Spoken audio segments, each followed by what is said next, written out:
Myself, Lieutenant Rupok Ahom. I would like to read the open letter to the Prime Minister of India from the Vice Chairman of United Liberation Front of Assam Independent.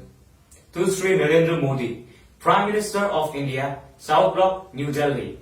Honorable Prime Minister, human life is a fragile spectacle that revolves around the act of compassion we display towards one another in a time of misfortune such as the present.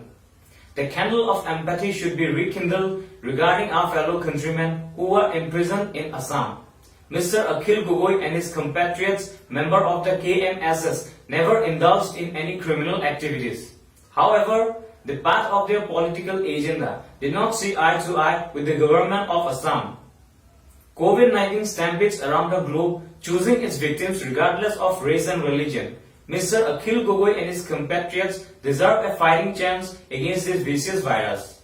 I honestly request the Honorable Prime Minister of India to grant amnesty to this man on humanitarian grounds and initiate the immediate release. An ounce of leniency will stand tall as epitome of kindness and empathy. Thanks sincerely, Lieutenant General Paresh Ahom, Vice Chairman, United Liberation Front of Assam Independent. Joy Ahom!